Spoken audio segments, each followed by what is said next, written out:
여호와 하나님이여, 오직 여호와는 왕 하나님이시고 살아계신 하나님이시요 영원한 왕이시나이다. 천하 만민이 주만이 여호와이신 줄 알게 하소서.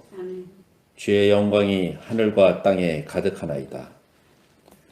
주께서 우리에게 복의 복을 더하사 우리의 지경을 넓히시고 주의 손으로 우리를 도우사 우리로 환난을 벗어나게 하옵소서.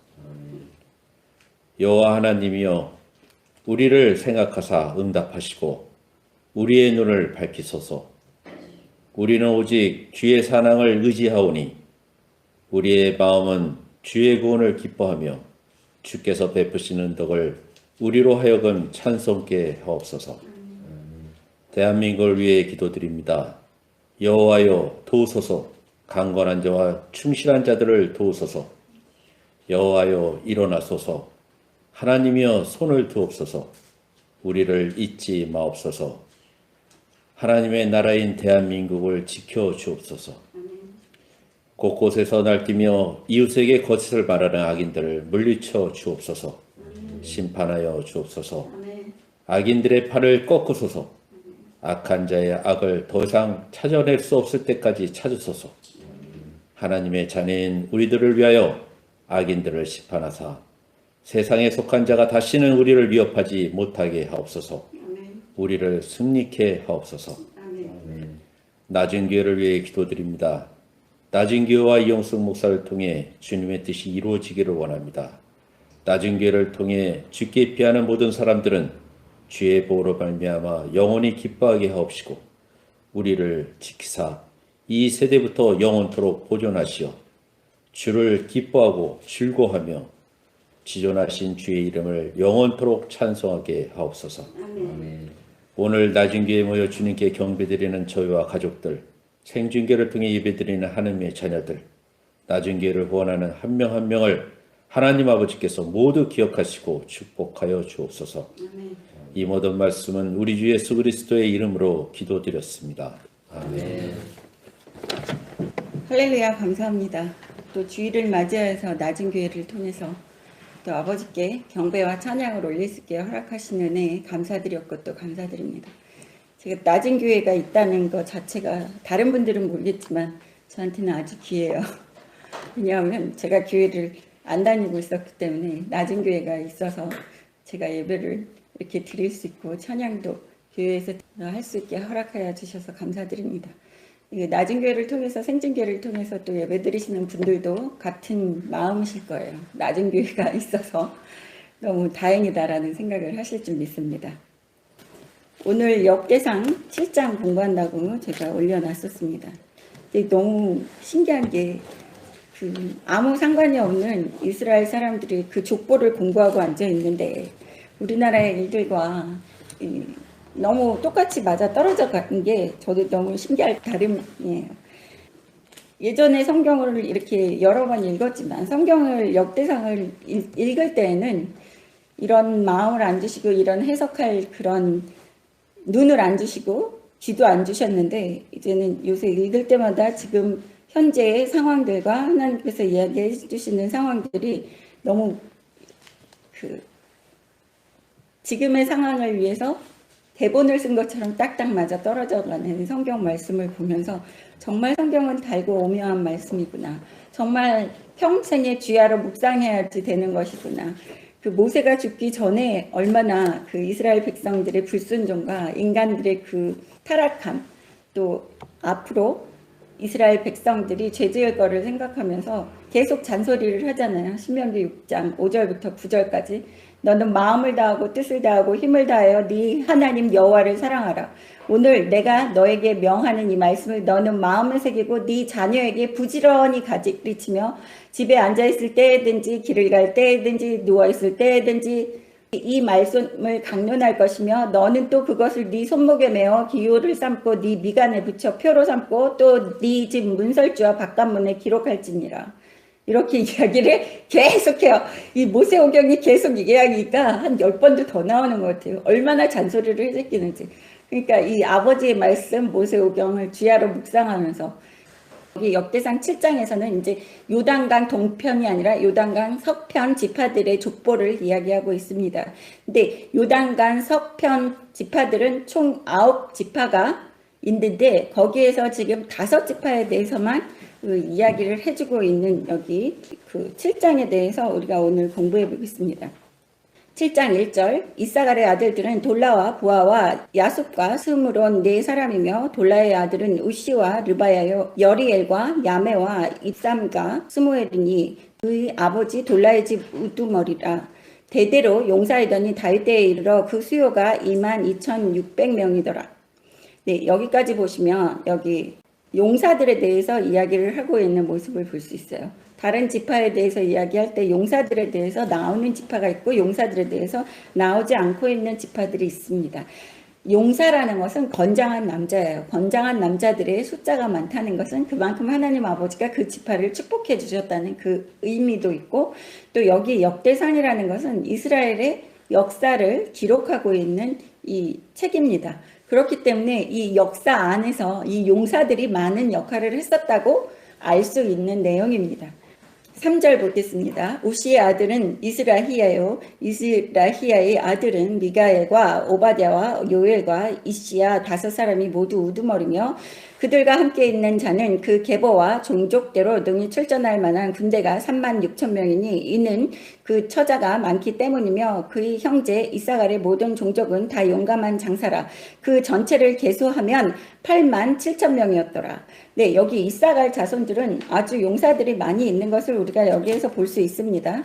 이 이사갈 자손의 용사가 많다는 것은 하나님께서 그렇게 많은 축복을 주셔서 남자들이 많이 태어나게 하셨고, 또 여기에서 보시면 여기 처자가 많았다고 4절에 보실 수 있어요. 4절의 마지막 좀 보면 이는 그 처자가 많기 때문이며, 처자가 많았다는 것은 일부 다처제라는 거잖아요. 일부 다처자가 중요하다고 제가 얘기하는 게 아닙니다.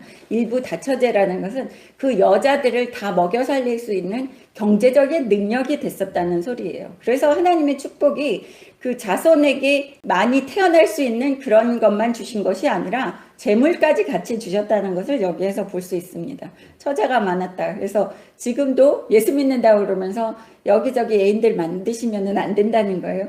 하나님이 원래는 에덴 동산에서 아담 1명 그리고 이브 하나, 갈비뼈 하나만 취해서 하나님께서 가정을 만들어 주셨어요. 그리고 성육하고 번성하라 이렇게 얘기해 주신 거는 일부 일처제가 하나님이 원하시는 가정의 구성입니다. 그렇지만 여기 제가 계속 얘기하지만 구약에서는, 그리고 이 몇천 년 전에는 전쟁을 나가서 싸우면 남자들이 다 죽어요. 여자들은 집에 있기 때문에. 그래서 남는 여자들이 너무 많았다는 거예요.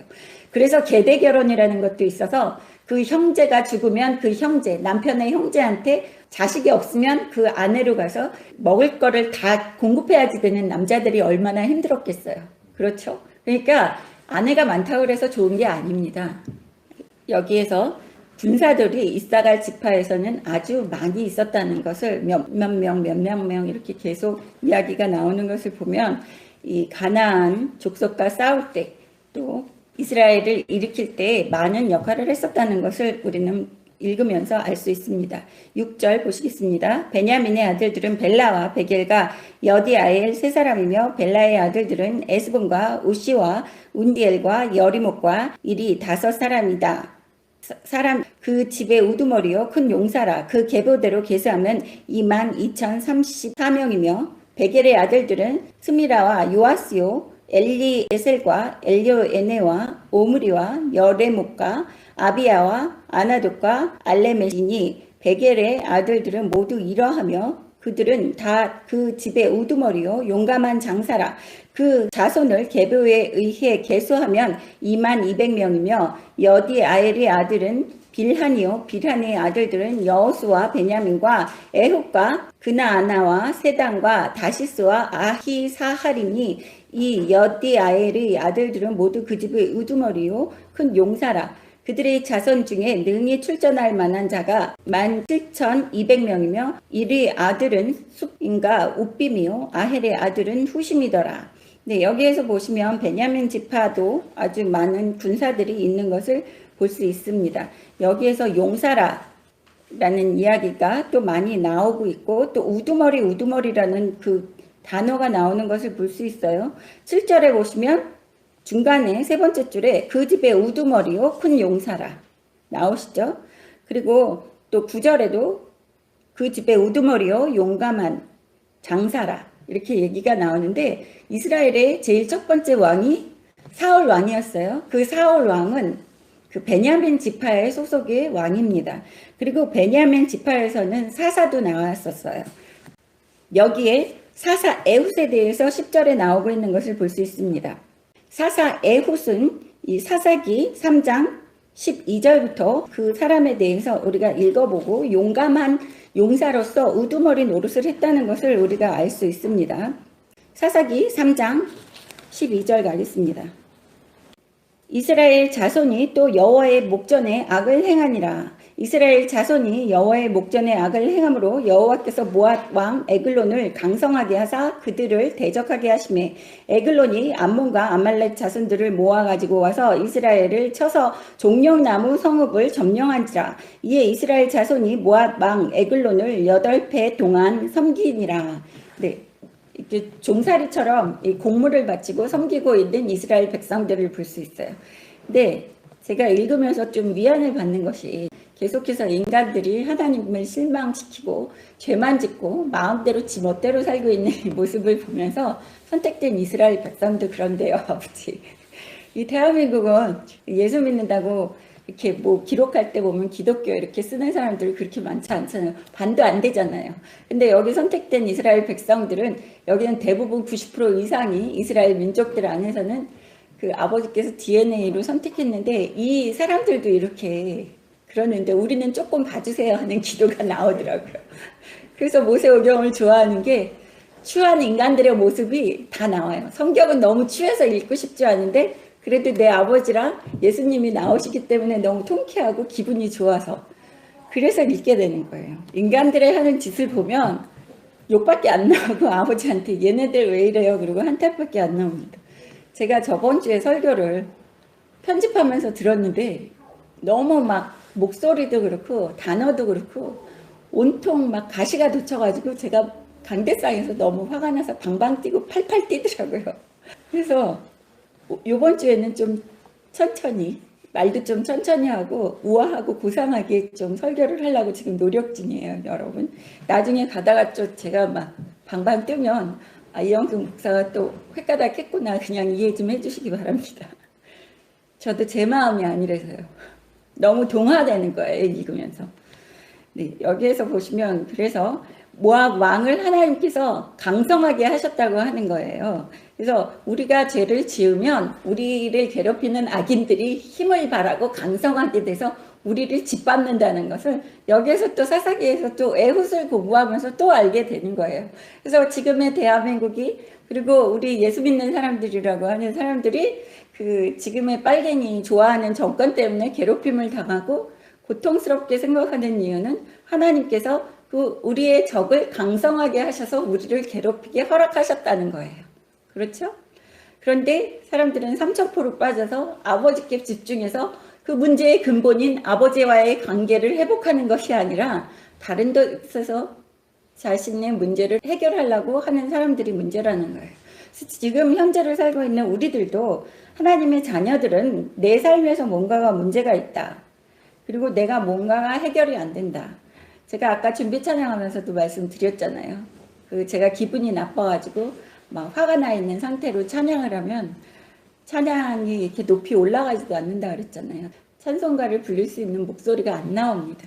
그것처럼 우리는 항상 이 영적으로 깨어서 내가 이 세상에서 사는 것은 항상 전쟁이에요. 육신의 옷을 입고 있는 동안에는 우리가 영적인 전쟁을 계속 치러야 되는 거예요. 그래서 제가 뭐라고 그러면 아버지가 요새 계속해서 저한테 얘기하시는 게 너 전쟁터야. 너 전쟁터야. 계속 그러시는 거예요. 정신 똑바로 차려. 너 전쟁터야.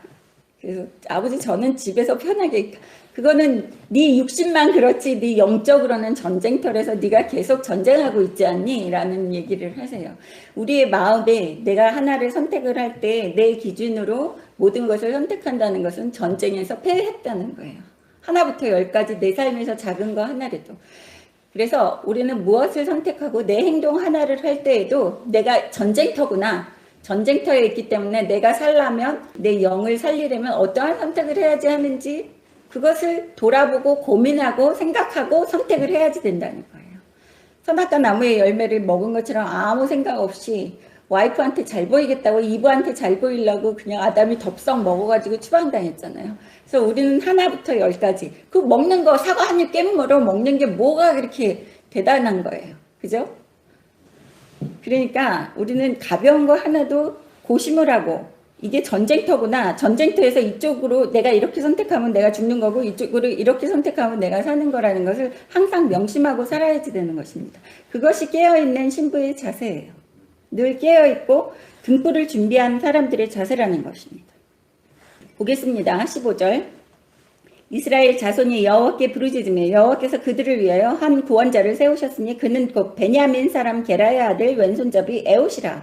이스라엘 자손이 그를 통하여 모압 왕 에글론에게 공물을 바칠 때에 에옷이 길이가 한 큐빗 되는 좌우의 날선 칼을 만들어 그의 오른쪽 허벅지 옷 속에 차고 공물을 모압 왕 에글론에게 바쳤는데 에글론은 매우 비둔한 자였더라. 에옷이 공물을 바치기를 마친 후에 공물을 메고 온 자들을 보내고 자기는 길갈 근처 돌 뜨는 곳에서부터 돌아와서 이르되 왕이여 내가 은밀한 일을 왕에게 아뢰려 하나이다 하니 왕이 명령하여 조용히 하라 하매 모셔선 자들이 다 물러간지라. 에옷이 그에게로 들어가니 왕은 서늘한 다락방에 홀로 앉아 있는 중이라. 에옷이 이르되 내가 하나님의 명령을 받들어 왕에게 아랠 일이 있나이다 하매 왕이 그의 자석에서 일어나니 에옷이 왼손을 뻗쳐 그의 오른쪽 허벅지 위에서 칼을 빼어 왕의 몸을 찌르매 칼자루도 나를 따라 들어가서 그 끝이 등 뒤까지 나갔고 그가 칼을 그의 몸에서 빼내지 아니하였으므로 기름이 칼날에 엉겼더라. 에옷이 현관에 나와서 다락 문들을 뒤에서 닫아 잠그니라. 에옷이 나간 후에 왕의 신하들이 들어와서 다락 문들이 잠겼음을 보고 이르되 왕이 분명히 서늘한 방에서 그의 발을 가리우신다 하고 그들이 오래 기다려도 왕이 다락 문을 열지 아니하는지라. 열쇠를 가지고 열어본즉 그들의 군주가 이미 땅에 엎드려져서 죽었더라. 그들이 기다리는 동안에 에옷이 피하여 돌 뜨는 곳을 지나 스이라로 도망하니라. 그가 이르러 에브라임 산지에서 나팔을 불되 이스라엘 자손이 산지에서 그를 따라 내려오니 에옷이 앞서가며 그들에게 이르되 나를 따르라. 여호와께서 너희의 원수들인 모압을 너희의 손에 넘겨주셨느니라 하매 무리가 에옷을 따라 내려가 모압 맞은편 요단강 나루를 장악하여 한 사람도 건너지 못하게 하였고 그때 모압 사람 약 10,000명을 죽였으니 모두 장사요 모두 용사라. 한 사람도 도망하지 못하였더라. 그 날에 모압이 이스라엘 수하에 굴복하매 그 땅이 80년 동안 평온하였더라. 여기에서 보시면 그 에옷이라는 사사가 세워지는 이 모습을 볼 수 있는데 15절을 한번 보세요. 이스라엘 자손이 여호와께 부르짖으매. 네, 우리가 사람들이 쪽수로 머리 쪽수 채워가지고 앞에 나가서 소리 지르고 우리가 싫어하는 사람들을 대적한다고 그래서 그 문제가 해결된다는 것이 아니에요. 어떻게 해야지 된다고요? 누구께 부르짖었어요? 여호와 하나님께 이스라엘 백성들이 부르짖었다는 거예요. 우리가 잘못했습니다. 우리를 제발 좀 살려주세요. 우리가 너무 힘듭니다. 우리를 불쌍히 여겨 주십시오라고 이스라엘 백성들이 항복을 한 거예요. 하나님 앞에서.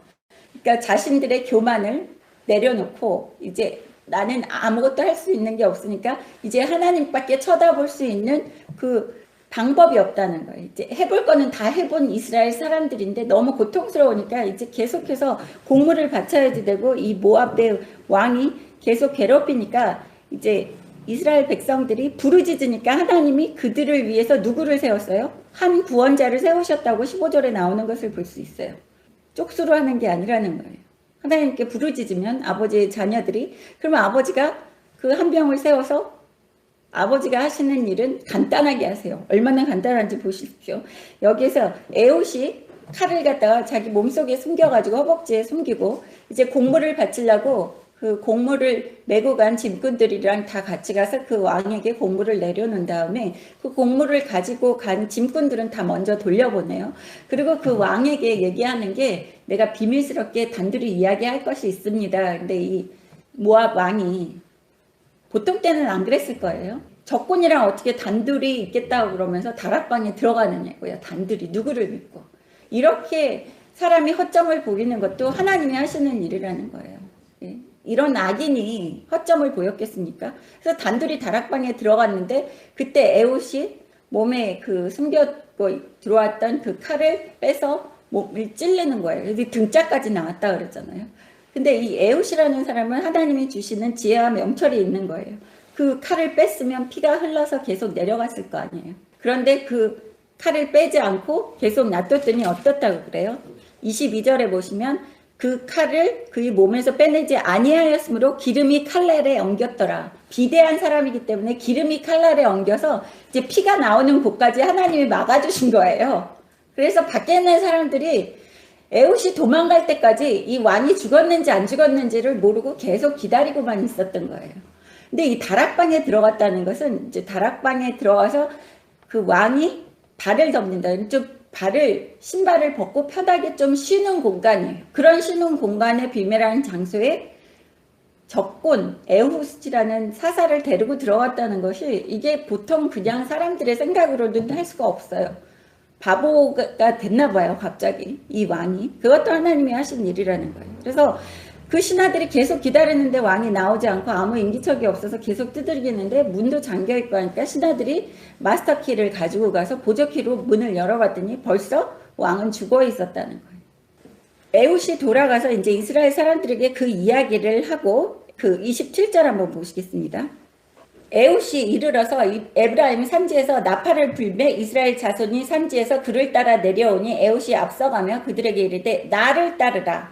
여호와께서 너희의 원수들인 모압을 너희의 손에 넘겨주셨느니라 하매 무리가 에훗을 따라 내려가 모압 맞은편 요단강 나루를 장악하여 한 사람도 건너지 못하게 하고 그 때에 모압 사람 약 10,000명을 죽였으니 모두 장사여 모두 용사라. 한 사람도 도망하지 못하였더라.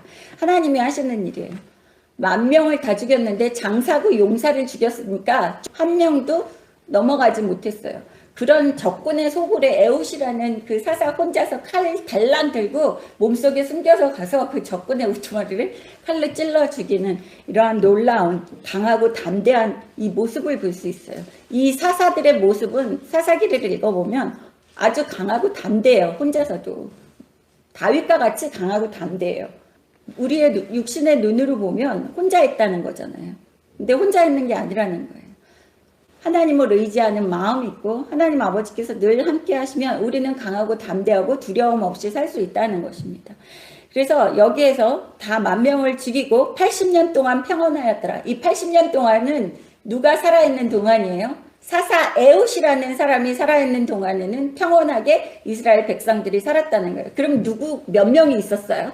하나님이 사랑하시고 기뻐하시는 사람 1명만 가지고 전체 이스라엘 백성이 편하게 80년 동안 살아있었다는 거예요.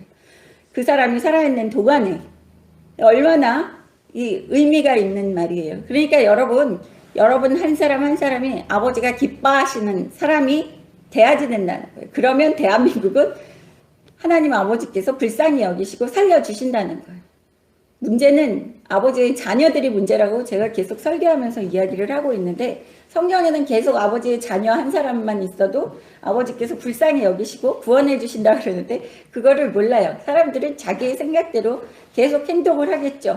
이제 더 힘들어지고 그러면 제가 설교했을 때 얘기한 것처럼 제가 수요일인가 일요일날 했을 거예요. 저는 제가 설교한 것도 기억을 못해서 저도 다시 듣고 아버지한테 배워야 되는데 뭐 7배를 더 해서 너희에게 징벌을 할 건데 그래도 돌이키지 않으면 7배를 그거보다 또 더 고통을 줄 건데 또 돌이키지 않으면 또 7배를 더 고통을 줄 거다 얘기를 했잖아요. 근데 지금의 사람들은 보면 7배를 또 받게 생겼어요. 그래서 오늘 역대상 7장을 읽으면서 이 사사의 이야기를 많이 하게 되는 이유가 하나님께서 또 주시는 그 말씀이에요. 우리에게 가르쳐 주시는 말씀이라고 저는 생각을 합니다. 다시 역대상 7장 오겠습니다. 역대상 7장 13절 납달리의 아들들은 야시엘과 분이와 에셀과 살루민이 이는 비라의 손자더라. 근데 딱 13절 하나만 있어요. 한 문장만. 납달리 자손은 13절 딱 한 문장 있다는 것은 그만큼 이스라엘 백성에게 주는 영향력이 거의 없었다는 거예요. 그리고 많은 축복도 못 받았다는 게 이게 단편적으로 이렇게 보일 수 있다는 거예요. 근데 기복신앙이라서 그런 게 아니라 모세오경을 읽어보면 하나님께 기쁨이 되고 아버지 말씀 순종하면 이 세상의 모든 축복을 아버지가 다 악인들한테 뺏어서 너한테 줄 거야 라는 게 계속 나오고 있잖아요. 우리가 계속 배워오지만. 그래서 우리는 예수를 믿는 것이 복을 받기 위해서 믿는 것이 아니라 하나님 아버지의 기쁨이 되고 천국 가기 위해서 열심히 믿다 보면 아버지가 이쁜 거 내 새끼 아니야. 내 새끼는 이 세상의 모든 좋은 거를 줘야지. 그리고 축복을 주신다는 거예요. 그래서 첫 번째가 순종이에요. 그리고 조건부적인 축복입니다.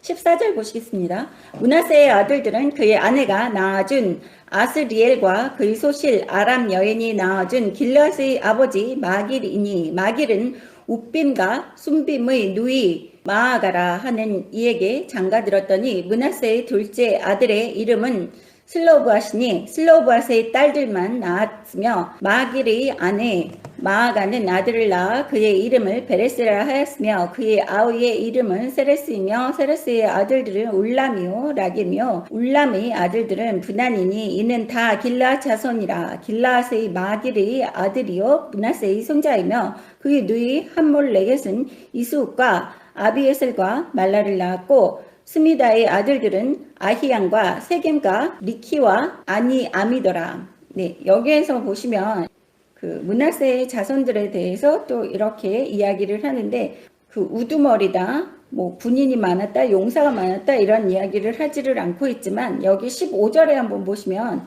딸만 낳은 슬라브앗이 있어요. 15절에 보세요. 세 번째 줄 보세요. 둘째 아들의 이름은 슬로브앗이니 딸들만 낳았으며 슬로브앗은 딸들만 낳았다고 이야기하는 것을 볼 수 있어요. 민수기 가겠습니다. 민수기 27장. 네. 민수기 27장 1절 요셉의 아들 므낫세 종족들에게 므낫세의 현손 마길의 증손 길앗의 손자 헤벨의 아들 슬로브앗의 딸들이 찾아왔으니 그의 딸들의 이름은 말라와 노아와 호글라와 밀가와 디르사라. 네, 여기에서 보시면 이 슬로보앗의 딸들이 찾아왔다고 그래요. 그러면 그 고린도전서에서 그 사도 바울이 여자는 잠잠하라고 그러고 물어볼 게 있으면 남편에게만 물어보라는 것과 완전히 대조되는 이야기예요. 모세오경의 민수기에서는 여자들도 발언권이 있어요. 여자들도 권리를 주장할 수 있는 거예요. 모세오경을 보면 하나님께서 여자를 무시한 것이 하나도 없어요. 모세오경에는 여러 선지자도 나오고 하나님께서 여자를 애지중지하게, 왜냐하면 우리 갈비뼈 하나 요만한 뼈다귀 하나로 만들어진 그런 사람들이기 때문에 보호해 줘야지 된다는 그러한 의미가 많이 있습니다. 2절 보시겠습니다. 그들이 회막 문에서 모세와 제사장 엘르아살과 지휘관들이 온 회중 앞에 서서 이르되, 온 회중 앞에 서서 일렀어요. 집에서 조용히 남자에게 물은 게 아니라 온 회중 앞에서, 이스라엘 백성들이 있는 온 회중 앞에서, 또 중요한 사람들이 있는 또 모세 앞에서 당당히 가서 자기 권리를 주장하고 있는 슬로브앗의 딸들을 볼 수 있습니다. 3절 우리 아버지가 광야에서 죽었으나 여호와를 거슬러 모인 고라의 무리에 들지 아니하고 자기 죄로 죽었고 아들이 없나이다. 여기에서 보시면 우리 아버지가 고라의 무리에 들지 않았다. 저번 시간에 고라의 무리에 대해서 우리가 공부했었습니다. 반역하지 않았다는 거예요. 하나님 아버지의 말씀에 거역하지 않고 자기 죄로 죽었다라는 것은 그 육신이 죽을 때가 돼서 죽었다는 거예요. 육신이 죄를 지었죠. 에덴 동산에서 선악과 나무의 열매를 먹은 그 죄 때문에 육신은 죽을 수밖에 없기 때문에 아버지의 죄로 죽었다는 것은 육신이 죽을 때가 돼서 죽으셨습니다 라는 거예요. 근데 아들이 없었다고 이야기를 하는 거죠. 4절 보십시오. 어찌하여 아들이 없다고 우리 아버지의 이름이 그의 종족 중에서 삭제되리까? 우리 아버지의 형제 중에서 우리에게 기업을 주소서 하매 모세가 그 사연을 여호와께 아뢰니라. 네, 이렇게 가서 당당하게 우리 아버지가 돌아가셔서 남자가 없다고 우리 아버지의 이름이 이렇게 끊어져서는 안 됩니다. 우리 딸들에게도 그 권한을 주십시오라고 얘기하니까 모세가 하나님 아버지께 물어보시는 거예요. 아버지가 뭐라 그러시는지 6절부터 한번 보겠습니다. 여호와께서 모세에게 말씀하여 이르시되 슬로보와 딸들의 말이 옳으니 너는 반드시 그들의 아버지의 형제 중에서 그들에게 기업을 주어 받게 하되 그들의 아버지의 기업을 그들에게 돌릴지니라. 네, 아버지의 형제 중에서, 그러니까 그 슬로보의 딸들이 여자라고 그 죽은 그 아버지의 형제들에게 재산을 대신 나눠준 거예요. 그러니까 그 딸들이 화가 나가지고 모세에게 가서 우리 작은아버지들한테 나눠준 그 딸들을, 그 기업을 우리에게 물려줘라, 유산을. 우리 아버지 이름이 끝쳐서는 안 되고 우리가 대를 잇겠다라는 것이죠. 그래서 하나님께서 맞다고 얘기하시는 것을 볼 수 있어요. 그 사람들 거를 다시 취합해서 슬로보아스의 딸들에게 유산을 상속해라 라고 얘기하시는 것은 하나님 아버지께서 절대로 여자들을 무시하시지 않는다는 거예요. 여자들도 발언권이 있다는 것입니다. 8절 보십시오. 너는 이스라엘 자손에게 말하여 이르기를 사람이 죽고 아들이 없으면 그의 기업을 그의 딸들에게 돌릴 것이요. 딸들만 있다고 구박하시지 마세요. 아들 못 낳았다고 구박하실 일이 아니라는 거예요. 하나님 앞에는 아들이나 딸이나 아주 귀한 존재라는 거예요. 특히 여자분들 아들 더 좋아하시는 분들이 있어요. 우리나라에서 엄마들 아들 딸 똑같다는 거예요. 9절 보십시오. 딸도 없으면 그의 기업을 그의 형제에게 줄 것이요 형제도 없으면 그의 기업을 그의 아버지의 형제에게 줄 것이요 그의 아버지의 형제도 없으면 그의 기업을 가장 가까운 친족에게 주어 받게 할지니라 하고 나 여호와가 너 모세에게 명령한 대로 이스라엘 자손에게 판결의 규례가 되게 할지니라. 그래서 유산 상속이 이렇게 지금 현재까지 이루어지고 있는 거예요. 이게 몇천 년 전에 하나님 아버지께서 만들어 놓은 유산 상속에 대해서 청교도 정신으로 미국이라는 나라를 세울 때 이 모세 오경 가지고 기본으로 나라의 법을 세웠습니다. 그래서 그 미국의 법이 대부분 전 세계에 이렇게 그 적용이 되고 있고 미국의 법을 많이 따라요. 그래서 유산 상속이 이렇게 하나님께서 정해진 것으로 믿는 사람이든 안 믿는 사람이든 대부분의 나라들이 이렇게 유산 상속이 이루어지고 있습니다. 또 가겠습니다. 민수기 마지막 장. 민수기 36장 5절입니다. 모세가 여호와의 말씀으로 이스라엘 자손에게 명령하여 이르되 요셉 자손 지파의 말이 옳도다. 슬로보아스의 딸들에게 대한 여호와의 명령이 이러하니라. 이르시되 슬로보아스의 딸들은 마음대로 시집가려니와 오직 그 조상 지파와 종족에게로만 시집갈지니 그리하면 이스라엘 자손의 기업이 이 지파에서 저 지파로 옮기지 않고 이스라엘 자손이 다 각기 조상 지파의 기업을 지킬 것이니라 하셨나니 이스라엘 자손의 지파 중 그 기업을 이은 딸들은 모두 자기 조상 지파의 종족이 되는 사람의 아내가 될 것이라. 그리하면 이스라엘 자손이 각기 조상의 기업을 보존하게 되어 그 기업이 이 지파에서 저 지파로 옮기게 하지 아니하고 이스라엘 자손 지파가 각각 자기의 기업을 지키리라. 이렇게 얘기하시면 공산주의는 아버지 앞에 없다는 거예요. 무슨 소린지 아시죠? 그 여자 한 명에게 자손들에게 내려가는 유산까지 하나님 아버지께서 이렇게 간섭하시고 지키시는데 강대상에서 공산주의 칭송하고 사회주의 칭송하는 목사들은 다 가짜라는 거예요. 성경을 모르기 때문에 아버지의 자녀들이 속아 넘어가고 있다는 것입니다. 그래서 성경을 모르기 때문에 죄를 짓고도 죄인지도 모르고 있는 상황이에요. 그래서 대한민국이 이렇게 힘들어진 것입니다. 네, 20절 읽겠습니다. 역대상 7장 20절 다시 돌아오겠습니다. 에브라임의 지파에 대해서 이야기합니다. 에브라임의 아들은 수델라요, 그의 아들은 베레시요, 그의 아들은 다하시요, 그의 아들은 엘라다요, 그의 아들은 다하시요, 그의 아들은 사바시요, 그의 아들은 수델라며 그가 또 에셀과 엘르앗을 낳았으니 그들이 가드 원주민에게 죽임을 당하였으니 이는 그들이 내려가서 가드 사람의 짐승을 빼앗고자 하였습니다.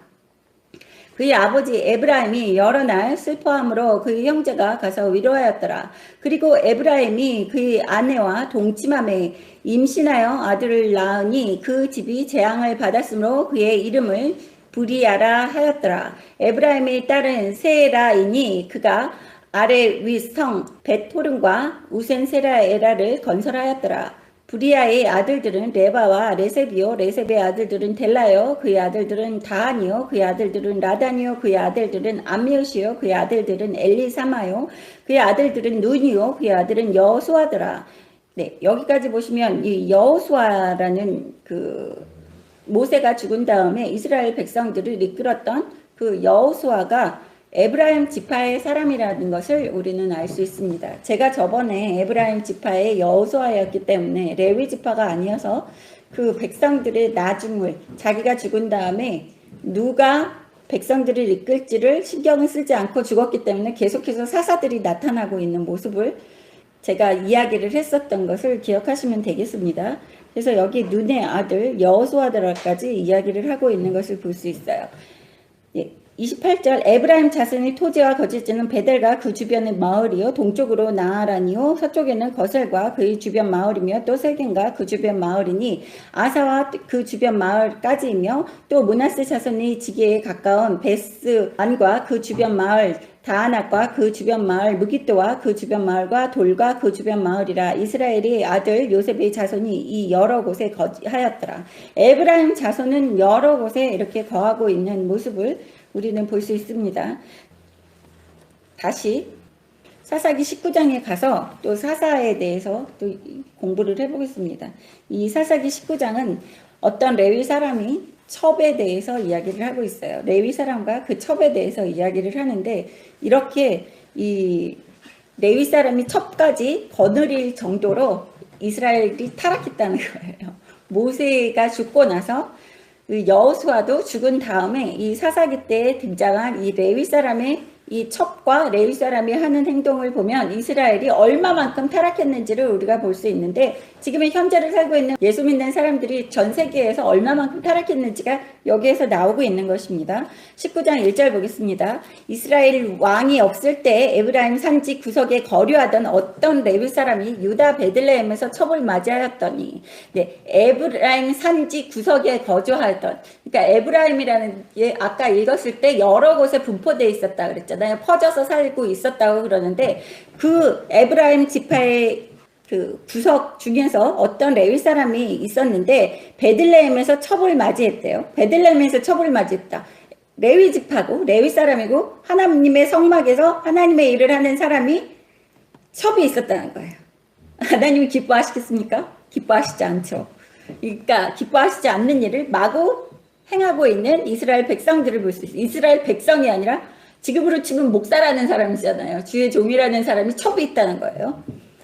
2절 보시겠습니다. 그 첩이 행음하고 남편을 떠나 유다 베들레헴 그의 아버지 집에 돌아가서 거기서 넉 달 동안을 지내매 그의 남편이 그 여자에게 다정하게 말하고 그를 데려오고자 하여 하인 한 사람과 나귀 2마리를 데리고 그에게 가매 여자가 그를 인도하여 아버지의 집에 들어가니 그 여자가 아버지를 보고 기뻐하니라. 그의 장인 곧 그 여자의 아버지가 그를 머물게 하매 그가 3일 동안 그와 함께 머물며 먹고 마시며 거기서 유숙하다가 넷째 날 아침에 일찍 일어나 떠나고자 하매 그 여자의 아버지가 그의 사회에게 이르되 떡을 조금 먹고 그대의 기력을 돋운 후에 그대의 길을 가라 하니라. 두 사람이 앉아서 함께 먹고 마시매 그 여자의 아버지가 그 사람에게 이르되 청하노니 이 밤을 여기서 유숙하여 그대의 마음을 즐겁게 하라 하니 그 사람이 일어나서 가고자 하되 그의 장인의 간청으로 거기서 다시 유숙하더니 여섯째 날 아침에 일찍 일어나 떠나고자 하며 그 여자의 아버지가 이르되 청하노니 그대의 기력을 돋우고 해가 기울도록 머물라 하므로 두 사람이 함께 먹고 그 사람이 첩과 하인과 더불어 일어나 떠나고자 하며 그 장인 곧 그 여자의 아버지가 그에게 이르되 보라 이제 날이 저물어가니 청하건대 이 밤도 유숙하라. 보라 해가 기울었느니라. 그대는 여기서 유숙하여 그대의 마음을 즐겁게 하고 내일 일찍 그대의 길을 가서 그대의 집으로 돌아가라 하니. 네, 여기에서 보시면 아주 재미있는 이야기가 있어요. 2절에 보세요. 첩이 행음했대요. 그러면 레위 지파라는 주의 종이라는 사람이 첩을 얻었는데 그 첩이 또 온전한 첩도 아니에요. 레위 지파가 결혼해야지 되는 사람들은 그 처녀와 결혼을 하라고 레위기에서 꼭 제가 계속 읽었었잖아요. 그랬는데 이 행음하는 그 첩을 데려다가 행실이 아주 그 난잡한 그런 여자를 첩으로 또 맞이한 거예요. 그러면 하나님이 또 안 기뻐하시겠죠. 근데 이 여자가 자기가 행음을 했으니까 남편이 무서워가지고 어디로 왔어요? 자기 친정집 아버지 집으로 와서 넉 달 동안 안 오는 거예요. 그러니까 이 레위 지파 주의 종이라고 하는 사람들, 레위 지파 이 남자가 어떻게 해요? 다정하게 그 여자를 꼬셔서 다시 자기 집으로 데려오려고 자기 하인을 데리고 나귀 2마리를 가지고 그 여자의 집으로 가서 그 장인한테 간 거죠. 그 첩의 집에 간 거예요. 넉 달 동안 그 첩이 안 돌아오니까. 그러니까 어떤 생각이냐면 레위 이 남자는 그 첩을 애주증자는 애첩이었던 거예요. 근데 4개월 동안 안 오더라오니까 자기가 직접 나귀 2마리에다가 물건을 싣고 종을 데리고 첩을 데리러 가는 이 모습입니다. 근데 거기에 갔는데 장인이 계속 더 있다 가라 더 있다 가라 그러고 계속 잡는 거예요. 더 먹고 마음을 즐겁게 하고 네 몸을 좀 추스려서 또 가라. 너무 늦었다. 또 자고 가라 자고 가라 그러면서 며칠 동안은 계속 거기에서 있는 모습을 여기에서 볼 수 있습니다.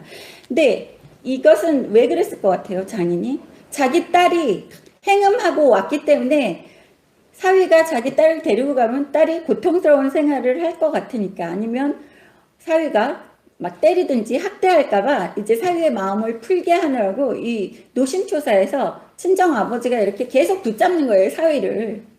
근데 이 사위가 계속 그거를 용납하는 거예요. 이게 뭐 하는 거냐면 세상 사람들과 하나님 아버지의 자녀들이 타협하는 거예요, 계속. 마음이 약해져가지고 이거 하나만 이거 하나만 그러는데 하나님이 싫어하시는 것을 계속 지체하면서 끊지 못하고 단칼에 이거는 아닙니다. 그리고 단칼에 결단을 못 내리면서 계속 민기적거리고 이 레위지파, 지금으로 이야기하면 목사라는 사람이 첩까지 있고 그 애첩을 데리러 가가지고 민기적거리면서 하나님 기뻐하시지 않는 일을 계속하고 궁뎅이 붙이고 앉아있다가 이제는 안 되겠다 생각한 거예요. 이러다가 내가 여기에서 또 헤어나지를 못하겠다. 근데 너무 늦게 결단을 내리죠. 그리고 앞으로 일어날 일들이 그 사람이 치러야지 되는 죄의 대가들을 하나님이 그대로 치르게 하시는 거예요.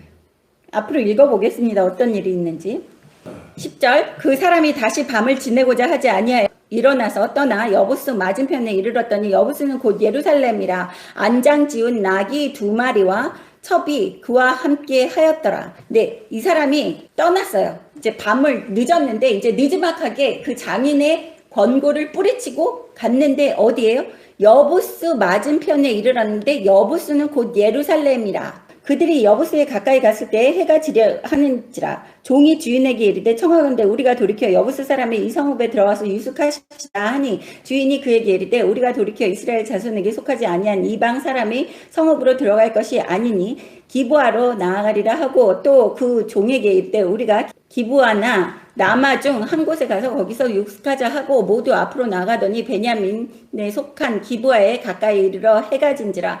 기브아에 가서 기숙하려고 그리로 들어가서 성읍 넓은 거리에 앉아 있으나 그를 집으로 영접하여 유숙하게 하는 자가 없었더라. 네, 여기에서 보시면 늦게 간 거예요. 그랬더니 그 하인이 이야기하는 게 여기 이 성읍에 아무데나 들어가서 여부스 사람 성읍에, 그러니까 이스라엘 사람 성읍이 아니라 외지인 성읍에 들어가서 우리를 몸을 쉬고 거기에서 유숙합시다. 그랬더니 주인이 고집을 부려요. 이 고집 부려야지 될 때 고집 부려야지 되는데 이 레위지파라는 사람이 고집 안 부려야지 될 때 고집을 부려요. 그러니까 자기의 생각대로 자기가 원하는 방식대로 자신의 삶을 살고 있는 거예요. 이제 여기는 아버지의 방식대로 지 마음대로 첩도 없고 지 마음대로 거기에서 민기적거리고 있더니 이제는 종에게 뭐라고 하느냐면 아니야, 이스라엘 자손에게 속하지 아니한 이방 사람으로 성읍으로 나는 안 들어갈 거야.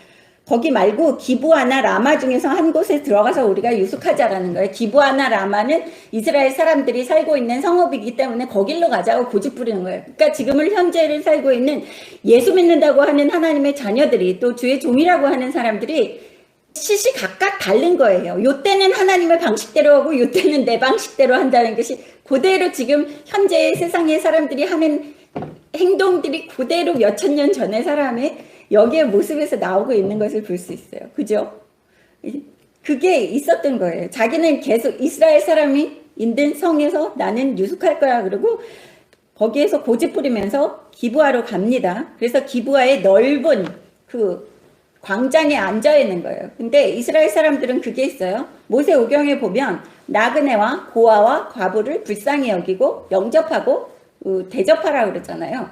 그렇기 때문에 만약에 이 나그네가 이스라엘 사람들이 보는 앞에서 광장에서 이렇게 유숙할 데가 없고 어둑어둑했는데 집으로 들어가지 않고 있으면 이스라엘 사람들은 가서 우리 집으로 가서 같이 이 밤을 유숙하시고 떠나십시오. 그리고 음식도 제공하고 대접을 해야지 되는 거예요. 근데 아무도 그렇게 하는 사람이 없는 거예요. 그러면 여기 기브아에 있는 사람들이 베냐민 지파의 사람들이라는 거예요. 그러면 베냐민 지파라고 하는 12지파의 후손들도 이제 타락을 했다는 거죠. 아버지 말씀에 순종하면서 사는 사람이 하나도 없다는 거예요. 지 마음대로 살고 있는 거예요. 뭐 오죽하겠어요. 베냐민 지파를 욕할 게 아니에요. 레위 지파는 하나님을 섬겨야지 되는 주의 종이라고 하고 성막에서 일을 하는 이 레위 지파 사람도 음행한 그 첩까지 행실이 옳지 않은 첩을 가지고 있다 그러면 다른 지파들은 말할 것도 없죠. 그렇지 않아요? 지금 현재를 살고 있는 우리들이 목사가 타락해가지고 요새 뉴스에 많이 나오잖아요. 무슨 어떤 뭐 성폭행을 했다. 뭐 17년 살고 봤더니 알고 봤더니 내가 살고 있는 와이프가 난 애가 내 애가 아니라 목사의 아들이었다. 뭐 이런 거 계속 나오잖아요. 뉴스에 나오고 신문에 나오고 그만큼 타락했다는 거예요. 여기가. 네? 지금 몇천 년 전이나 지금이나 똑같이 그렇게 추한 그 인간들의 모습이 보여지는 겁니다. 그래서 제가 성경은 아주 추한 책이라고 더럽고 추해서 읽고 싶지 않은데 여기에 내 아버지랑 내 예수님이 있기 때문에 읽는 거라고. 이런 추한 인간들 아버지가 사랑하셔서 우리를 구원하시기 위해서 십자가에 예수님을 못 박혀 돌아가시게끔 했다는 그 자체가, 그리고 내가 그래서 귀한 사람이라는 것을 내 아이덴티티를 찾을 수 있는 책이 성경책이에요.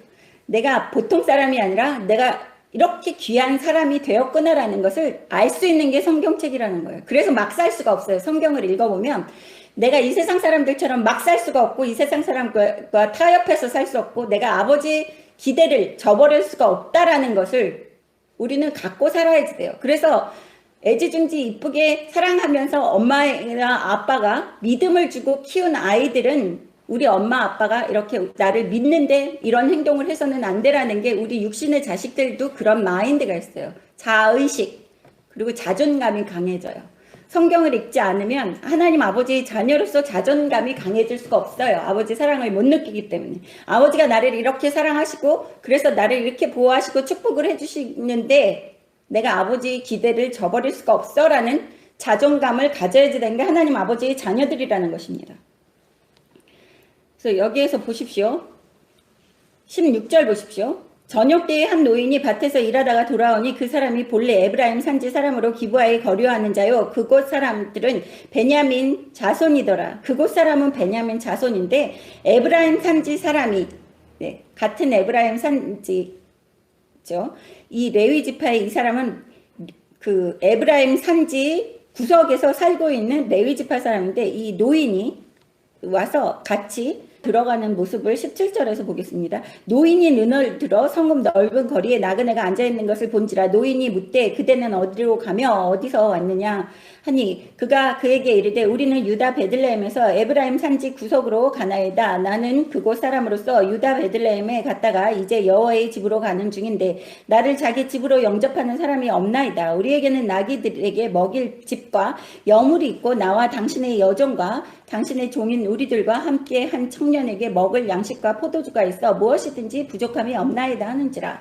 그 노인이 이르되 그대는 안심하라. 그대의 있을 것은 모두 내가 담당할 것이니 거리에서는 유숙하지 말라 하고 그를 데리고 자기 집으로 들어가서 나귀에게 먹이니 그들이 발을 씻고 먹고 마시니라. 네, 여기에서 보시면 이 레위 지파 이 사람이 이야기하는 게 나는 나귀에게 먹일 것도 있고 우리가 먹을 양식도 다 가지고 왔는데 당신은 걱정하지 말고 내가 먹을 거는 다 해결하겠습니다. 그러니까 당신의 집에 들어와도 당신한테 민폐 끼칠 일이 없습니다 하는데 이 에브라임의 노인은 에브라임의 소속의 노인은 이제 아직 노인이다 보니까 하나님 아버지의 말씀 율법을 아는 거예요. 배웠으니까. 아직 노인들은 이제 기억을 하는 거예요. 그렇게 순종하면서 살리려고 노력을 하는 사람이에요. 그러니까 뭐라 그래요? 그거 뭐 걱정하지 마. 내가 다 제공을 할 테니까 너는 길바닥에서 노숙하지 말라는 거예요. 왜? 하나님이 나그네를 영접해서 대접하라고 그런 거를 이 노인은 기억하고 그 사람을 영접해서 들어와서 이 사람들이 발을 씻고 먹고 마시고 이제 쉬고 있는데 22절 보십시오. 그들이 마음을 즐겁게 할 때 그 성읍의 불량배들이 그 집을 에워싸고 문을 두들기며 집주인 노인에게 말하여 이르되 네 집에 들어온 사람을 끌어내라. 우리가 그와 관계하리라 하니 집주인이 그 사람들이 그들에게로 나와서 이르되 아니라 내 형제들아 청하노니 이 같은 악행을 저지르지 말라. 이 사람이 내 집에 들어왔으니 이런 망령된 일을 행하지 말라. 보라 여기 내 처녀 딸과 이 사람의 첩이 있은즉 그가 그들을 끌어내리니 너희가 그들을 욕보이든지 너희 눈에 좋은 대로 행하되 오직 이 사람에게는 이런 망령된 일을 행하지 말라 하나 무리가 듣지 아니하고 그 사람이 자기 첩을 붙잡아 그들에게 밖으로 끌어내매 그들이 그 여자와 관계하였고 밤새도록 그 여자를 능욕하다가 새벽 미명에 놓은지라. 동틀 때에 여인이 자기 주인이 있는 그 집에 그 사람의 집 문에 이르러 엎드려져 발기까지 거기 엎드려져 있더라. 그 주인이 일찍 일어나 그 집 문을 열고 떠나고자 하더니 그 여주인이 집 문에 엎드려져 있고 이 두 손이 문지방에 있는 것을 보고 그에게 이르되 일어나라 우리가 떠나가자 하나 아무 대답이 없는지라. 이에 그의 시체를 나귀에 싣고 행하여 자기 곳에 돌아와서 그 집에 이르러서 칼을 가지고 자기 첩의 시체를 거두어 그 마디를 찍어 12덩이에 나누고 이것을 이스라엘 사방에 두루 보내매 그것을 보는 자가 다 이르되 이스라엘 자손이 애굽 땅에서 올라온 날부터 오늘까지 이런 일이 일어나지도 아니하였고 보지도 못하였도다. 이 일을 생각하고 상의한 후에 말하자 하니라. 네, 얼마나 잔인한 일이 일어나는지 읽어서 대충 아시겠지만 여기에서 편히 쉬고 있는데 그것은 잠깐이죠. 불량배들이 또 집을 에워싸고 문을 두들기고 노인에게 지금 들어간 사람들을 내놔라 하는 거예요. 이 동성애가 또 여기에서 만연해 있는 것을 볼 수 있어요. 그 소돔과 고모라 성이 유황불로 떨어뜨려서 거기를 전멸시켰었던 것을 기억하실 수 있죠. 롯이 있었던 아브라함의 조카가 살았던. 그래서 천사들이 가서 롯의 가족을 구원하는 그러한 것을 우리가 읽었었습니다. 창세기에서. 근데 여기에서 보면 똑같이 다시 동성애가 창궐하고 만연해 있는 모습을 여기에서 볼 수 있는 거예요.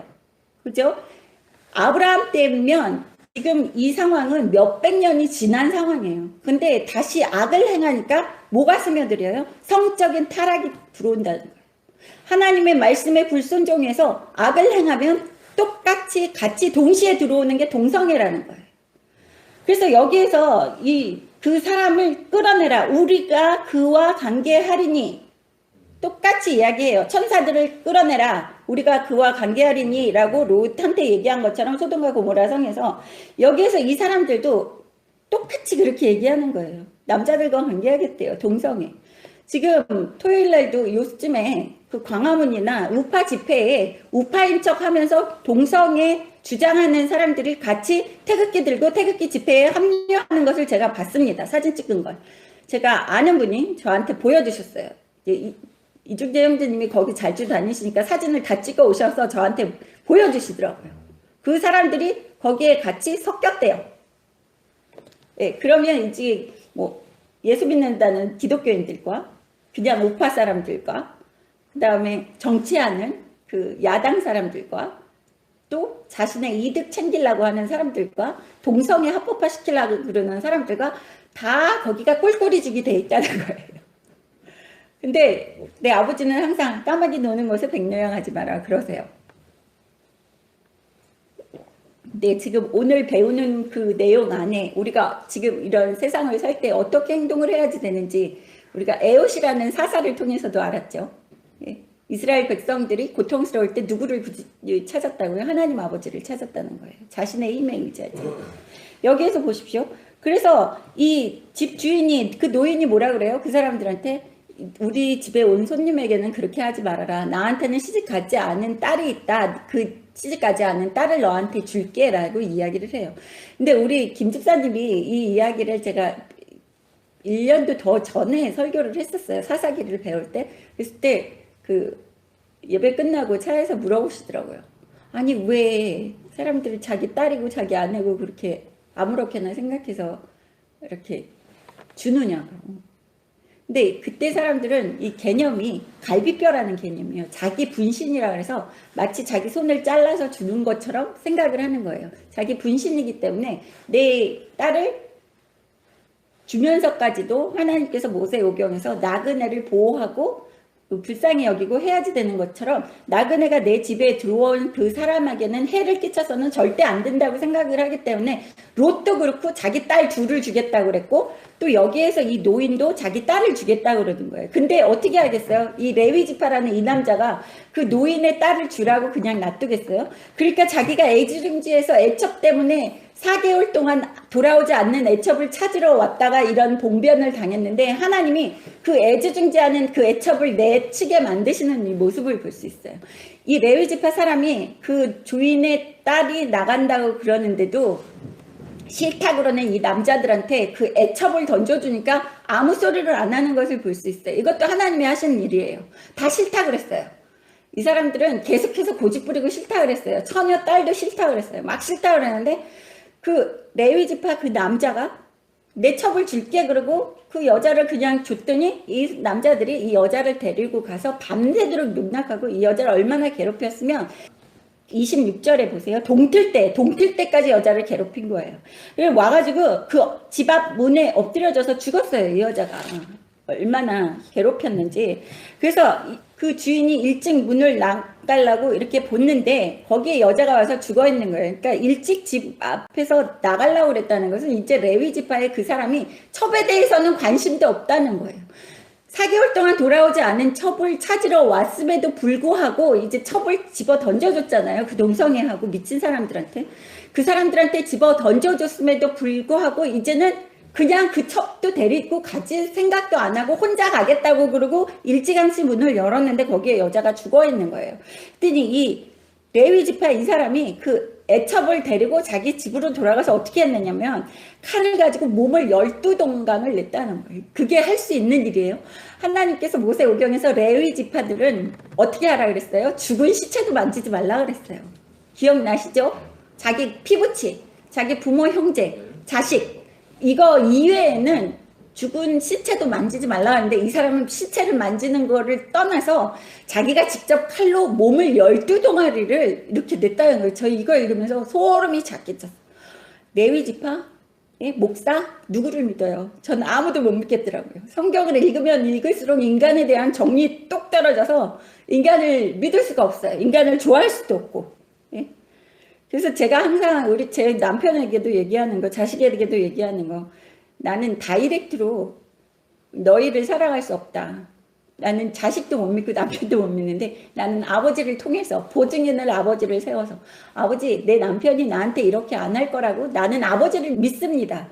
아버지 내 자식이 이렇게 안 될 것이라고 나는 아버지를 믿기 때문에 아버지를 통해서 내 자식들이 그렇게 나를 고통스럽게 안 할 거라는 것을 믿습니다라는 그런 보증을 세워요. 꼭 아버지를 걸고 들어와서. 왜냐하면 인간은 성경을 읽다 보면 아무도 믿을 수가 없더라고요. 너무 소름이 끼치고 무서워서. 이 레위 지파 이 사람은 얼마나 무식하면 시체를 만진 거는 고사하고 칼로 자기 애첩을 그 애첩이라 그러면서 4개월 동안 못 봐서 보고 싶어가지고 데리러 간 그 여자의 몸뚱아리를 12조각을 내요.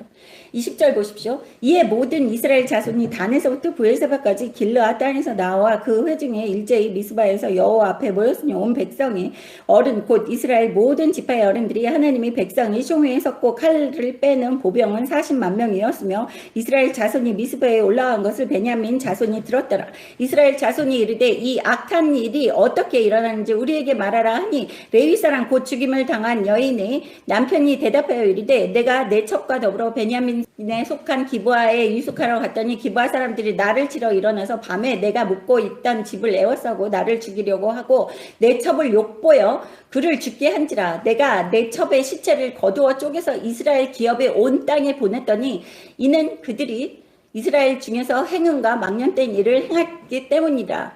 이스라엘 자손들아 너희가 다 여기 있은즉 너희의 의견과 방책을 낼지니라 하니라. 네, 여기에서 12조각을 내가지고 이 첩의 몸뚱아리 한 조각씩을 각 지파마다 보낸 거예요.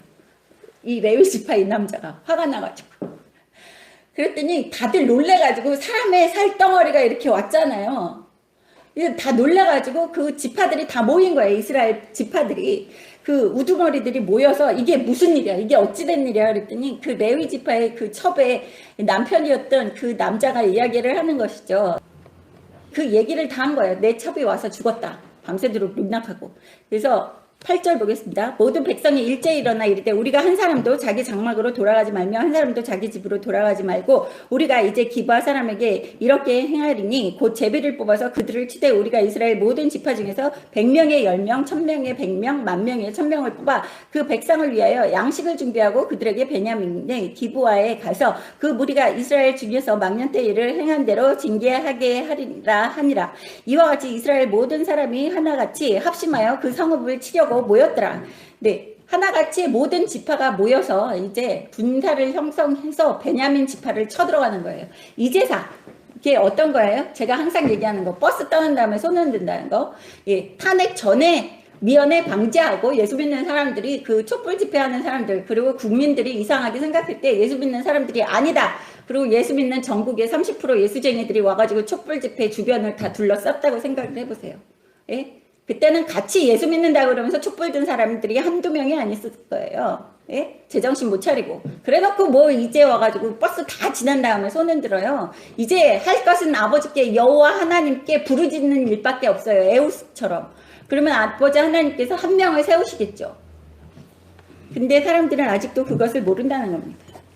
그래서 전쟁을 하러 가는 거예요. 이제 야 베냐민 지파가 이렇게 타락했어. 하나님 앞에 죄를 짓고 있어. 그래서 우리가 더 벌받기 전에 이 죄지은 베냐민 지파를 우리가 대적해서 얘네들을 쳐부수자.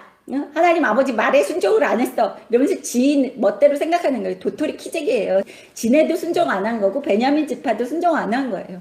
각자 네 마음대로 알아서 살아 그러고 계속해서 그 사람들을 아버지 말씀으로 양육하지 않았기 때문이에요. 그냥 각자 살게끔 내팽겨쳐 뒀다가 한 지파가 다들 자기네들도 죄를 지으면서 이렇게 끔찍한 죄를 지은 것은 죄라고 생각하면서 소소한 죄 짓는 것을 죄라고 생각 안 하는 게 문제라는 거예요. 하나님의 자녀들이. 그래서 아버지 말씀을 알아야지만 소소하게 죄 짓는 것부터 미연에 방지를 해야죠. 뚝이 바늘 같은 구멍 하나로 무너지는 게 뚝이에요. 우리의 삶도 그렇고 우리가 불순종해서 죄 짓는 것도 그렇고 이런 바늘 같은 거 구멍 하나라도 용납해서는 안 된다는 것입니다. 그래서 여기에서 보십시오. 이제 난리가 났어요. 전쟁에서 걔네들을 다 죽이겠다고. 혼내주겠다고. 보시겠습니다. 12절 이스라엘 지파들이 베냐민 온 지파에 사람을 보내어 두루다니며 이르기를 너희 중에 생긴 이 악행이 어찌 됨이냐. 뭐 자기네들은 악행을 안 해요. 악행하지요. 근데 너희 중에 생긴 이 악행이 어찌 됨이냐. 악하기 때문에 공물을 바쳐야지 되고 왕도 없이 이렇게 지도자도 없이 헤매고 있는 이 이스라엘 백성들이 하는 모습을 우리가 보고 있는 거예요. 자기한테 똥 묻은 거는 생각 안 하고 베냐민 지파의 그 동성애는 더 많이 타락한 거죠. 더 많이 타락한 건데 이제서 놀래는 거예요. 자기네들도 타락의 길을 가고 있으면서 이야기하는 것을 볼 수 있습니다. 13절 그런즉 이제 기브아 사람들 곧 그 불량배들을 우리에게 넘겨줘 우리가 그들을 죽여 이스라엘 중에서 악을 제하여 버리게 하라. 네, 어떻게 해야지 되는 거예요? 그 악을 제해 버려야지 되는 것이 예수 믿는 사람들이 하는 행동이에요. 그래서 내 주변의 모든 거 하나님 아버지 불순종할 수 있는 그 모든 여건이나 그런 거를 해놓지 않아야지 된다는 거예요. 그렇죠? 집안에 있는 물건 하나도 그 심볼 하나도 하나님이 기뻐하시지 않는 것이 있다 그러면 저는 제주도에서 사가지고 온 하루방도 다 갖다 버렸어요. 옛날에는 모르고 기념품이라고 생각했는데 성경을 잡고 있다 보니까 그게 너무 배기 싫어지더라고요. 보고 싶지가 않고.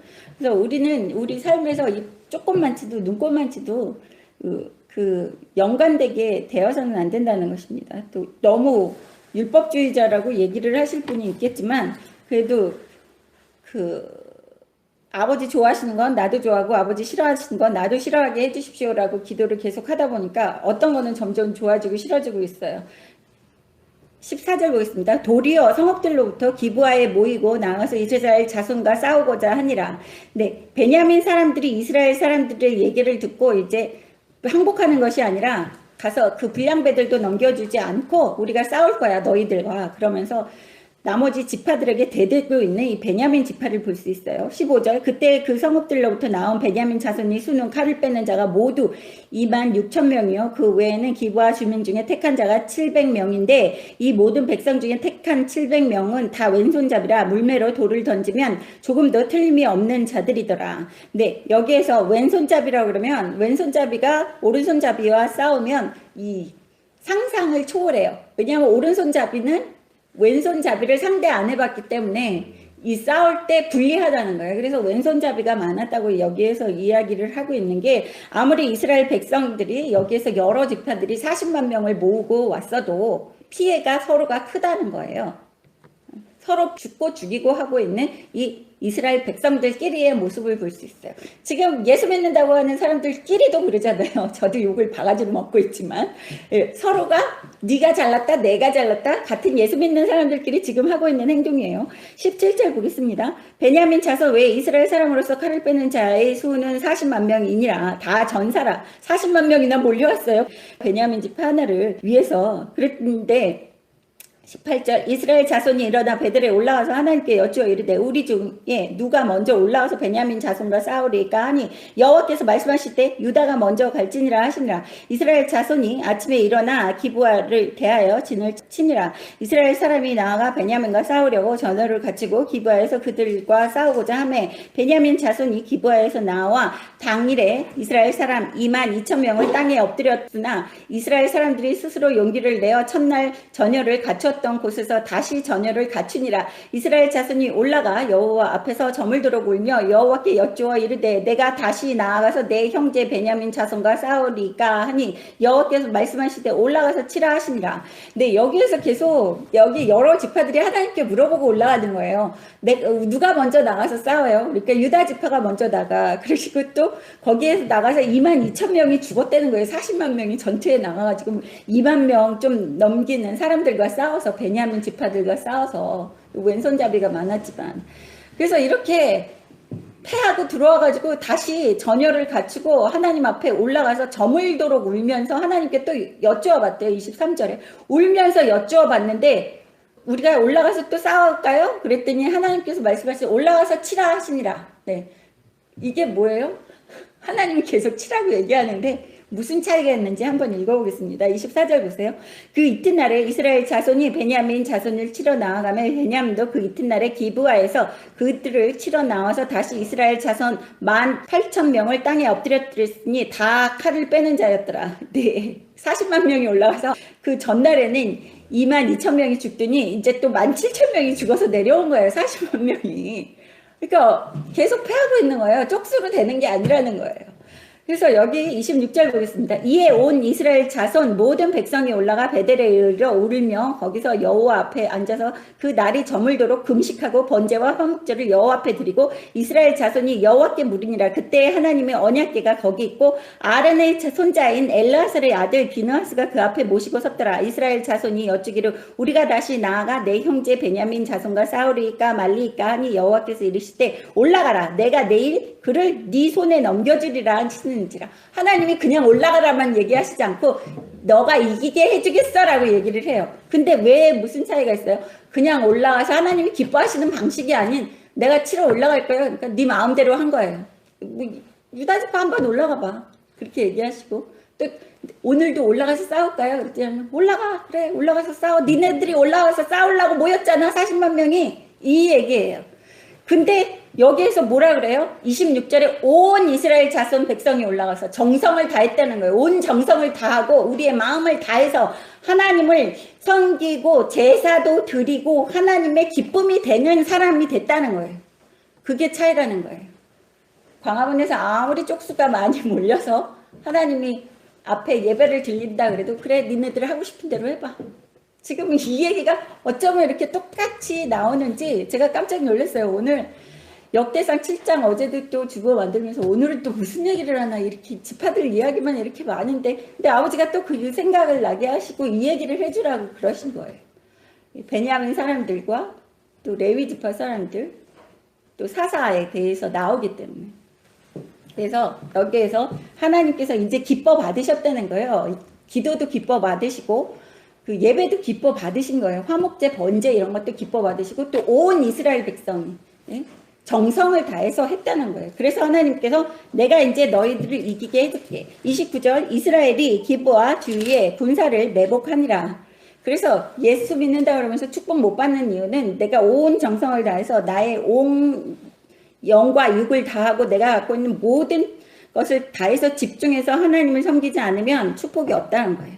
30절 이스라엘 자손이 셋째 날에 베냐민 자손을 치러 올라와서 전과 같이 기브아에서 맞서 진열을 갖춤에 베냐민 자손이 나와 백성을 맞더니 꾀임에 빠져 성읍을 떠났더라. 그들이 큰 길 곧 한쪽은 베델로 올라가는 길이요 한쪽은 기브아의 들로 가는 길이요 백성을 쳐서 전과 같이 이스라엘 사람 30명 가량을 죽이기 시작하며 베냐민 자손이 스스로 이르기를 이들이 처음과 같이 우리 앞에서 패한다 하나 이스라엘 자손은 이르기를 우리가 도망하여 그들을 성읍에서 큰 길로 깨어내자 하고 이스라엘 사람이 모두 그들의 처소에서 일어나서 바알 다맛에서 전열을 갖추었고 이스라엘의 복병은 그 장소 곧 기브아 초장에서 쏟아져 나왔더라. 온 이스라엘 사람 중에서 택한 사람 10,000명이 기브아에 이르러 치매 싸움이 치열하나 베냐민 사람은 화가 자기에게 미친 줄을 알지 못하였더라.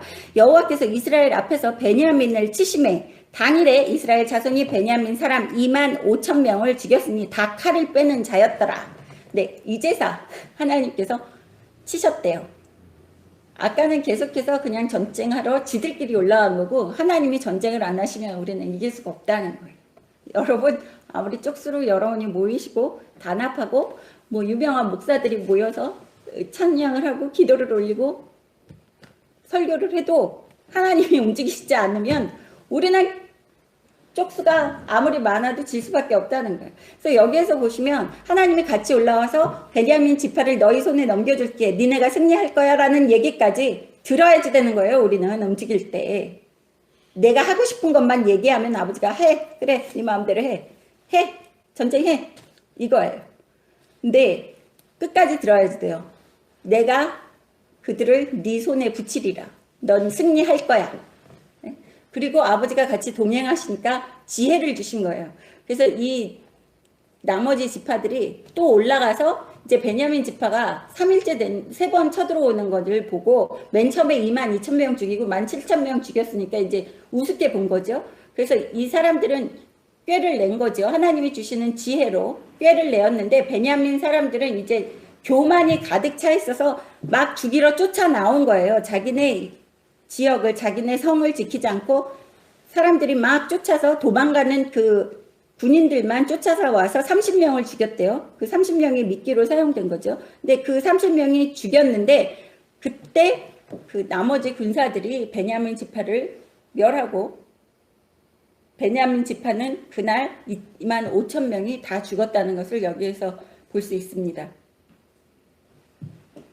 우리가 그래서 하나님을 섬길 때에는 온 정성을 다해서 아버지가 기뻐하시는 방식대로 아버지가 원하시는 그러한 그 방식이 있다는 거예요. 우리의 생각대로 모든 것을 결정짓고 우리의 삶에서도 그렇고 우리가 주인이 된다는 것은 그 모든 생활의 고통을 우리가 어깨에 짊어지고 살아야지 된다는 거예요. 그래서 제가 제일 간단한 얘기 맨날 해드리잖아요. 성경을 읽으면서 아버지만 의지하면 아버지가 전쟁해 주시고 아버지가 먹고 살 거 다 걱정해 주시고 아버지가 악인들도 다 물리쳐 주시고 우리는 편하게 아버지 품에서 편하게 안식할 수 있고 이렇게 세상을 살면서 육신을 입고도 지옥의 전쟁터에 살면서도 그 어디나 하늘나라라는 그러한 고백을 하면서 천국 가서도 하나님 아버지 집에서 영원토록 편안하게 축복받으면서 사랑받으면서 살 수 있는데 말씀을 불순종하고 지 멋대로 마음대로 또 세상 사람들과 타협해서 이렇게 대가를 치르고 있는 모습들을 볼 수 있어요. 아버지가 돌이키셔서 용서하시고 제사 드려서 제사를 드렸잖아요. 화목제와 번제 이런 거는 회개를 했다는 거예요. 그리고 아버지와의 관계를 다시 회복하는 제사를 드렸지만 즉 지금 현재를 살고 있는 우리들이 죄를 지은 거를 회개를 하고 또 아버지께 용서받고 아버지가 기뻐하시는 방식대로 예배를 드리지만 그거에 대한 먼저 지은 죄에 대한 대가는 치러야지 되는 거예요. 보면 대가를 치렀잖아요. 계속해서 보면. 그리고 내가 아버지가 기뻐하시지 않는데 아버지가 하지 말라 그랬는데 내가 사랑하는 게 아무리 있고 그거를 고집 부려도 레위 지파 그 사람은 애첩을 애지중지하면서 고집을 부렸어요. 첩을 가지는 고집을 부리고 그 첩을 자기가 갖고 싶어서 4개월 동안 돌아오지 않는 첩을 데리러 갔다가 그 첩은 오히려 죽었어요. 아버지가 뺏어간다는 거예요. 아버지가 원하시지 않으면. 그래서 내가 아무리 고집을 부려도 아버지가 기뻐하시지 않고 아버지 방식이 아니면 내 삶에서 그게 영원토록 나를 기쁘게 하고 즐거워하게 쉽게 만들어지지를 않는다는 것을 알고 오직 하나님 아버지의 말씀에만 순종하는 여러분 되시기를 주님의 이름으로 축원합니다. 네, 다시 오겠습니다. 이제 역대상 7장 마무리하겠습니다.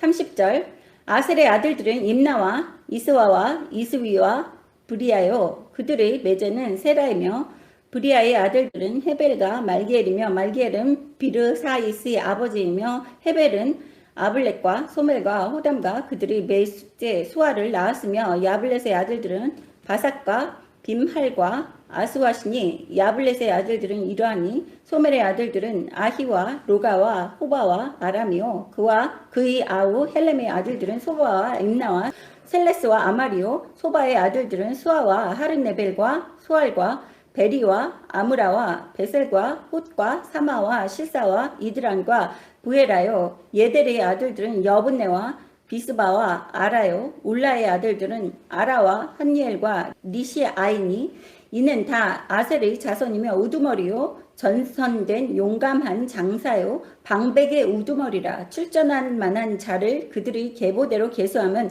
26,000명이었더라. 네, 아셀의 자손들은 또 용감한 장사라고 40절에 나와 있는 것을 볼 수 있어요. 그리고 우두머리요 정선된 용감한 장사, 정선된 그 장사 중에서도 또 특출나게 뛰어난 장사들이었다는 거예요. 큰 역사를 쓴 그러한 사람들이 많이 있었다고 얘기합니다. 그리고 우두머리들이요. 방백의 우두머리. 방백이라는 것은 거느리는 군사가 100명이라는 이 소리입니다. 그리고 그 아셀 자손이 이렇게 26,000명이라는 군사가 있다고 얘기를 하는 이 역대상을 보면 노예살이에서 돌아온 이스라엘 사람들이 다시 자신들의 영토를 확장하고자 노력하고 있는 이 모습들을 볼 수 있습니다. 여러분 모두 아버지 말씀 올바르게 배우시고 올바르게 순종하셔서 축복받는 여러분 되시기를 주님의 이름으로 축원합니다.